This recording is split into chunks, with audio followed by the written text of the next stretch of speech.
Everyone has a preference regarding what operating system they prefer and will usually adamantly defend their choice.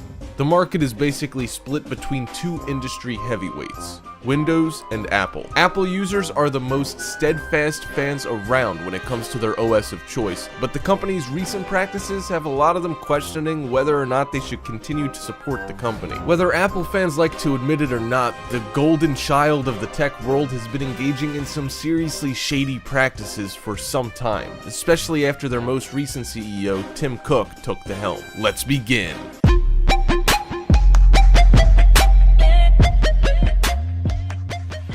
Number 5.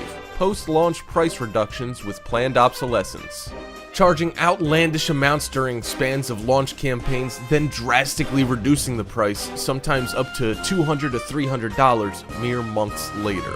While not unheard of in such a rapidly changing industry, this isn't practiced by many other reputable companies and is basically just a hype train on a collision course with customer satisfaction to the detriment of the latter. All this for the sake of a bottom line that would probably fare better without the subterfuge. These reductions, along with the practice of planned obsolescence, which is exactly what it sounds like, makes the company's sales practices borderline ridiculous. They essentially allow Apple to continue to charge those launch campaign prices on a regular basis. Not cool, Tim. Number 4. Inferior products and engineering. Apple would have you believe that the lithium-ion batteries they use in their laptops are exactly the same as every other manufacturer. The fact remains that Apple batteries routinely degrade faster than any others, filling your case with toxic gases and warping your keyboard in the process. Company spokespeople claim that this is due to lithium-ion shortcomings that are industry-wide and not really their problem. Unfortunately for them, a quick Google search reveals that Apple is the only company with batteries that regularly degrade and expand far sooner than they should, with lifespans less than half of that of any of their competitors. Add shoddy engineering along with the company's habit of using inferior parts to save on cost, and you've got yourself a serious PR issue. Number 3. Abysmal factory working conditions. We all know how corporations use international laws and foreign labor forces to cut costs, usually to the detriment of their employees overseas. Apple holds its head high, repeatedly patting itself on the back for treating their employees with respect. Once again, the company assumes we've all got our heads in the sand. They also obviously don't think too highly of their customers or employees if they think we wouldn't notice their deception. One manufacturing complex, outside of Shanghai, expected its 6,000 workers to live on-site in squalid accommodations, with 12 bodies to each tiny room.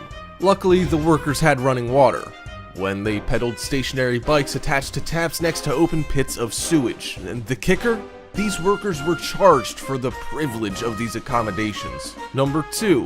Vendor lock-in practices. Apple goes to incredible lengths to keep you beholden to them. Manufacturing their own parts completely unlike any industry standards is just one of many. They purposefully inhibit user-based repair through any means necessary, opting to utilize methods like fusing their LED screens directly to the glass to ensure a full replacement that only their techs are qualified to attempt. Gluing and soldering parts with no rhyme or reason, along with dropping or modding features like headphone jacks and USB ports, forces their users to rely solely on Apple tech and Apple products at a premium, while severely limiting autonomy, choice, and free will. Anyone up for a 1984 sequel? Apple certainly is. Number 1. iOS 10.2.1, the 30% bug. 3 months after Forbes first reported on the issue of the now infamous 30% bug, Apple has finally confirmed that iOS 10.2.1 does indeed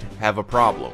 This comes after dragging their feet and outright denying the charge, despite overwhelming evidence and the damning, sneaky omission of the addition of a hotfix that was supposed to fix the problem in an attempt to quietly sweep things under the rug. The company remains adamant that the bug only occurs in 2 of the 7 models that actually have an issue, raising some immediate red flags.